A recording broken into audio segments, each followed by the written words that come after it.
is organizing evacuation flights now for American citizens who want to leave the country. It comes as President Trump is facing major decisions about how America will respond to the Israel-Iran conflict. A senior administration official tells NBC News all options are on the table, including a direct strike on Iran. This moment comes despite months of the president indicating he wanted to step back from global conflicts like the war between Ukraine and Russia. The president has long maintained the position that he will not allow Iran to have a nuclear weapon. In remarks on Iranian state media, Iran's supreme leader, Ayatollah Ali Khamenei, rejected Mr. Trump's call for Iran's unconditional surrender. He said if the U.S. gets directly involved, it would lead to, quote, irreparable damage. The president was asked about the possibility of striking Iran earlier today at the White House. I may do it, I may not do it. I mean, nobody knows what I'm going to do. I can tell you this, that Iran's got a lot of trouble. I don't know how much longer it's going to go on. I mean, they're totally defenseless. They have no air defense whatsoever. The next week is going to be very big, maybe less than a week, maybe less. Joining us now, NBC News international correspondent Danielle Hamamdjian and NBC News Chief Justice and National Affairs correspondent Kelly O'Donnell. Kelly, let's start with you. Talk to us about the options facing President Trump right now, and have we gotten any indication as to what he might be thinking?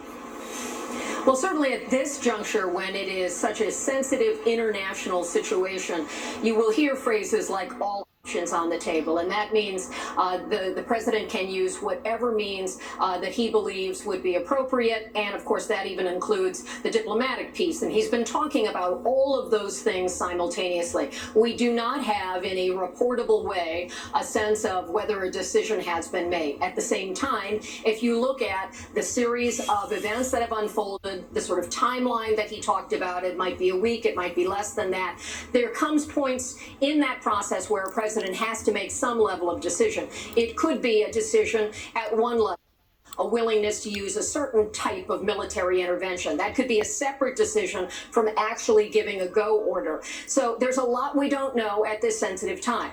The president is also, of course, trying to position the United States and Israel and the allies who would benefit from debilitating the nuclear ambitions of Iran to try to get sort of the rhetorical edge, to put pressure on Iran. And Iran's supreme leader speaking back, saying that any kind of intervention from the United States could risk full up. The president also indicating he's not looking for war. He's looking for something that would be a shorter term resolution of a serious problem like the nuclear capabilities. Danielle, let me turn to you. Israel and Iran traded new strikes again today. What do we know about any damage that Israel has done to Iran and its nuclear program? Yeah, well, the latest strikes the internal security headquarters in Tehran, that is according to the Israeli. Then 30 of this conflict, Benjamin Netanyahu, the prime minister, came that they set back the nuclear program in Iran by years. Now, it's impossible for us to, of course, verify that, but what we can tell you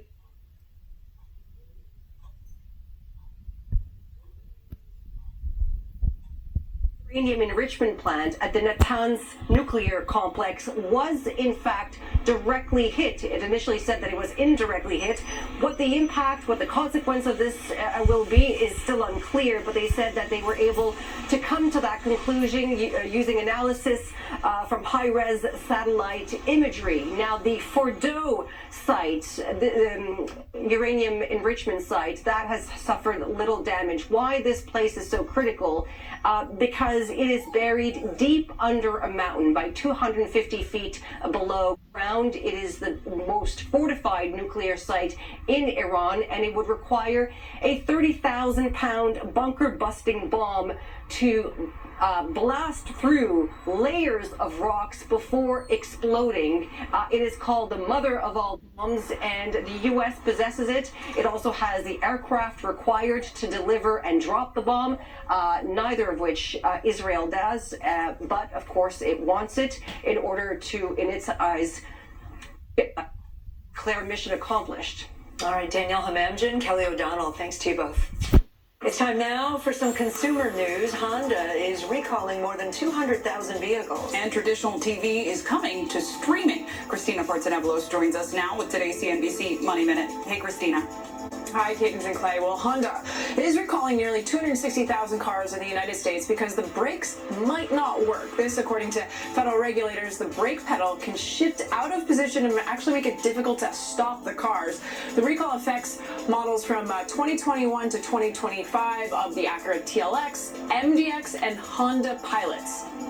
Applications for a mortgage fell last week, even as mortgage rates dropped. The chief economist at the Mortgage Bankers Association says homebuyers were just scared off by economic uncertainty and ongoing concerns about tariffs. Applications were down about 3% last week, while mortgage rates hit their lowest point since April, around 6.84%.